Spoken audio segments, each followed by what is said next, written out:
Саламатсыздар ма оқушылар, орындарыңызға жайғасыңыз. Жақсы оқушылар, бүгінгі күнімізді қарайықшы, терезеге назар аударайықшы. Күн қандай бүгін? Тамаша, күн жарқырап шығып тұр. Ал көңіл күйлеріңіз қалай? Жақсы, өте тамаша. Ал денсаулықтарыңыз қалай? Бүгінгі сабаққа дайынсыз ба? Олай болса, бүгін біздер жақсы, керемет, тамаша деген сөздерімізбен бүгінгі сабағымызды бастайық.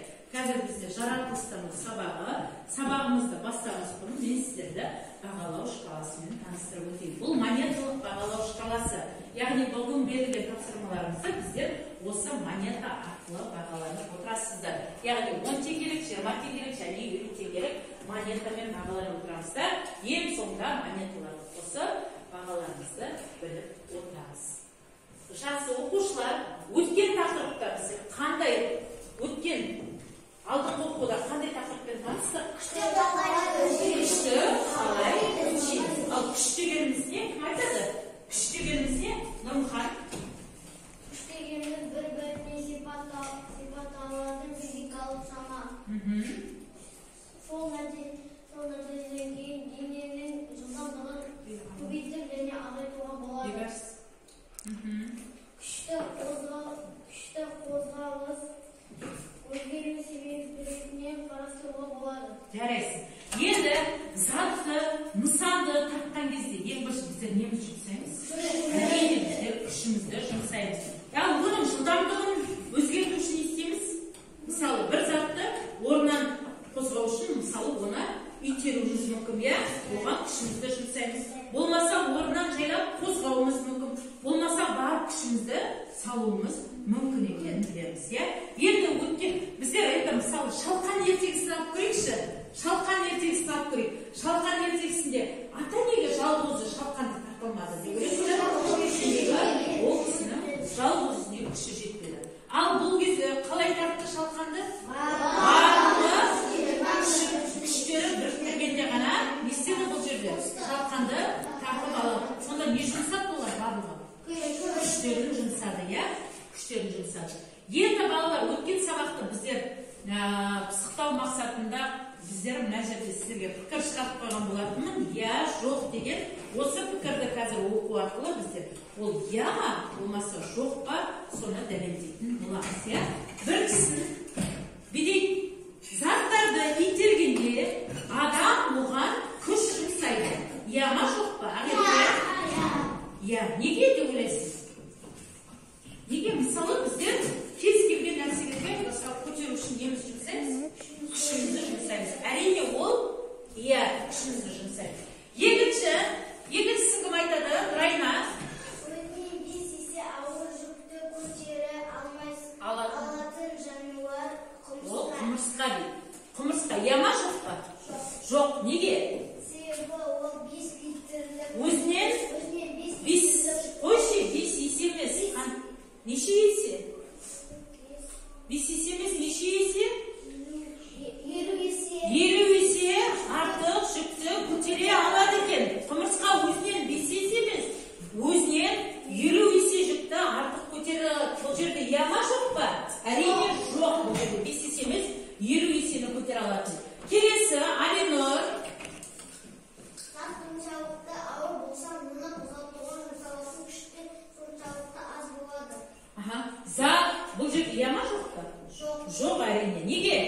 Зат қаншалықты ауыр болатын болса, біздің жұмсайтын күшіміз аз болады дейді. Дұрыс па, бұрыс па? Бұрыс, әрине. Бұл жерде зат қанша ауыр болатын болса, соған жұмсалатын күшті не болады? Көп болады. Аз болмайды, яғни көп болады. Жарайсың, отырағы Алинор. Келесі күш көп болу үшін бірнеше күшті біріктіру керек дейді. Ма, жоқ па, Фариза? Ма, жоқ па? Әрине.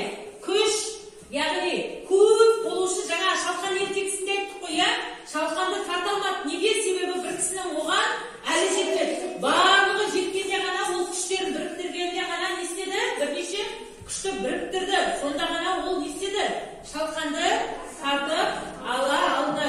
Енді жақсы, мына жерде жақсы жауап берген, жаңа үй тапсырмасына жауап берген Алинға 50 теңгелік монета мен Нұрайнаға кішкене не істеп қалдық? 20 теңгелік монетамен. Нұрмұхан, жарайсың 50 теңгелік монетамен. Және де кім айтты мына жерде? Ақеркеге де 50 теңгелік монетамен бағаланасыздар. Жарайсыздар оқушылар. Қол баштау көрсетейік бір-бірімізге. Енді оқушылар, бұл жерде тұрған заттарды қарайықшы, назар аударайықшы затқа. Бұл жерде не түрде көресіздер? Яғни бұл жерде тұрған нелер? Не деп айтамыз? Әртүрлі заттың атауын айтайықшы бұл жерде тұрған.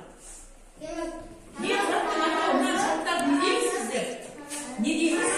Таразы дейміз, әрине таразы. Ал таразы не үшін пайдаланамыз біздер? Заттың салмағын өлшеу үшін пайдаланамыз. Ал бүгінгі олай болса біздің тақырыбымыз қандай болады деп ойлайсыз? Масса туралы, салмақ туралы болады, иә? Олай болса біздер бұл жаңа тақырыбымыз массаны қалай өлшейміз деген тақырыппен танысатын боламыз. Бүгінгі сабағымыздың мақсаты массаны анықтауға арналған құралдарды талдаймыз және сол құралдарды пайдаланып білеміз деген мақсатта.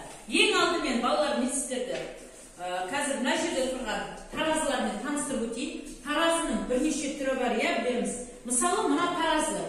Не өлшейтін таразы деп ойлайсыздар? Мынаны біздер тамақ өлшейтін таразы.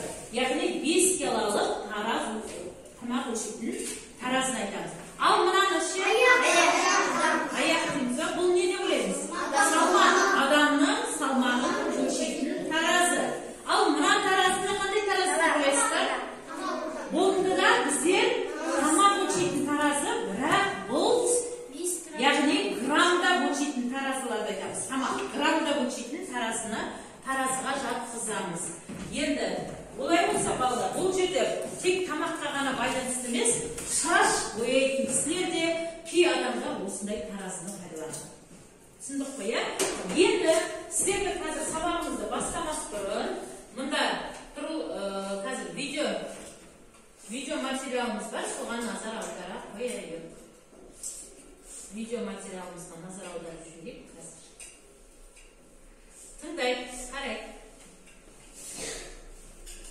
Сөйлейік.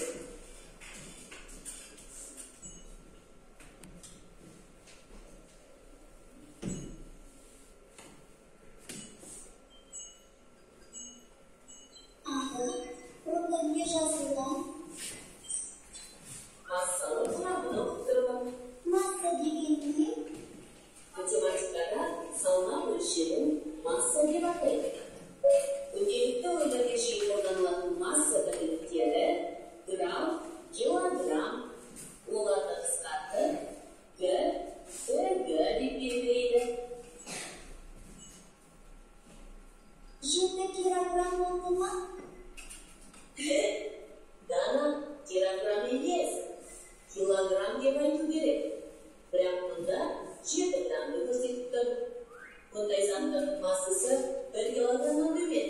Сондықтан оларды килограммнан кішірек өлшейтіндігі грамм деп өлшейді. 250?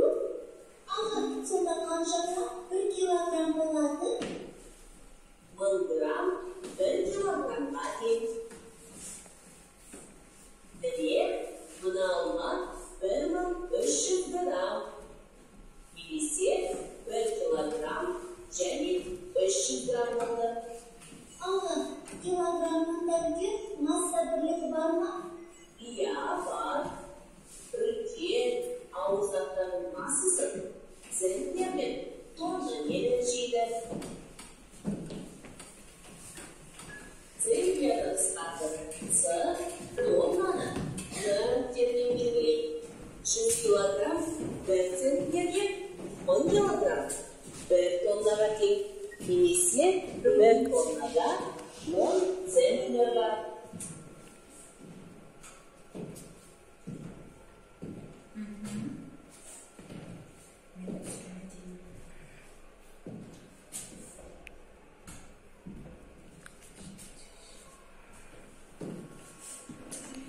Мысалы, бұлардың сөйлі.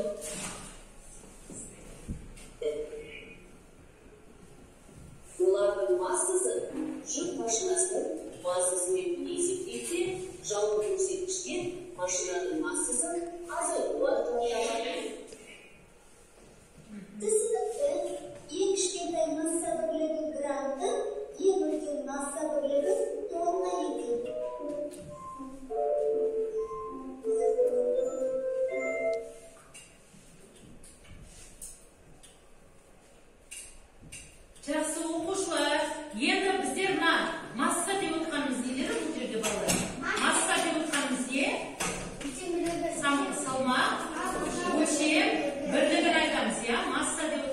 салмақ өлшем бірлігі екен.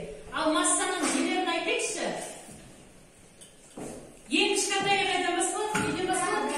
Граммнан басталады. Содан кейін өлшем бірліктерді айтайық. Грамм, килограмм, центнер, сосын тонна деп айтамыз. Ең үлкен өлшем бірлік не ол? Тонна. Ал ең кіші өлшем бірлік ол грамм. Ал 1 килограммда жаңа неше грамм бар дедік? 1 килограммда неше грамм бар дедік? Иә? 1000 грамм бар дедік. 1 килограммда 1000 грамм бар дедік. Жаңа мына өлшеп отырған таразыларға байланысты айттық, иә? Мысалы, ең кіші өлшем бірлік біздер мыналармен пайдаланамыз. Граммдарды біздер мына өлшем бірлікпен, яғни таразымен өлшейтін боламыз. Мысалы, таразының ең ауыр түрлері де бар, иә? Мысалы, ол дейтін тонналап әкелетін заттарды, тонналап, яғни таразылар бар көтеретін. Енді қазір сіздерге жұптық жұмыс берем. Алдарыңызда мынандай, міне, тақтада тұр ғой, иә, көріп тұрған болар. Осы жұптық жұмыс жұп болып орындаймыз. Мынаның ішіндегі массаның өлшеуге арналған құралдарды белгілейміз. Ал белгілей қойайық, жұппен жұмыс жүргіземіз. Қайсы масса өлшем бірліктері? Белгілейміз, ананың ішінде 4 бұрышта тұр, соны белгілеп шыға қойайық. Қайсы масса өлшем бірліктері? Қайсы массаны өлшеуге арналған құралдар екен? Неше таптық қазір айтамыз? Қазір қарап шайынсыз ба, белгілеп ба? Қайсы? Біріншісі, екіншісі, енді тағы біреу бар. Екеу таптыңыздар сіздер. Біріншісі, біреу таптыңыздар, мұрайна неге? Сіздерде. Тағы біреу бар.